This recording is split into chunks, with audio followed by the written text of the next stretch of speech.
But first, MPs launched an inquiry today into the effects on health of so-called e-cigarettes. It's because of what they call significant gaps in what's known about electronic cigarettes, the devices which replace smoking tobacco by inhaling a vapour containing nicotine. There's a sharp difference of opinion about the possible risks between scientists here and those in the United States. From Leicester, Ben Chapman has more. This one's a strawberry one.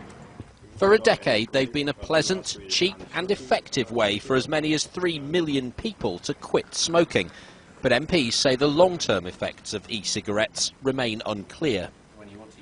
Claire Lancaster says they've changed her life. She used to be a 20-a-day smoker who tried and failed to quit until she tried vaping a year ago. From that day, I haven't had a cigarette, and the vaping's going fantastically. And it saved so much money. 4 holidays later, and I'm still vaping. Plus you can use gum, patches, and now e-cigarettes. For the first time, they've been promoted in the government's Stoptober campaign, but they're still not prescribed as a quitting tool. At Leicester's Stop Smoking service, they give out samples alongside more traditional aids and say it's time for doctors to be better informed about the benefits.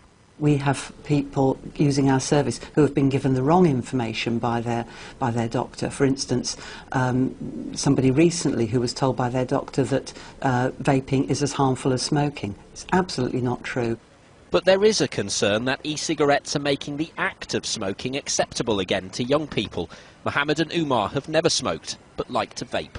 This is an alternative for me, which is not as harmful, and it's more pleasant because of the smell. I'd rather be vaping. I'd rather be hanging around with people that vape than smoke cigarettes. But critics say there are still too many gaps in what we know about them. We would certainly not recommend that somebody who hasn't smoked and isn't looking to replace their smoking take up vaping. While it's substantially less harmful than continuing to smoke, there is an unknown element of risk from long-term use. Studies have found vaping to be 95% less harmful than smoking. For many, it seemed like something of a silver bullet. Too good to be true, perhaps. The study announced today will look at how we deal with the benefits and the risks. Ben Chapman, ITV News, Leicester.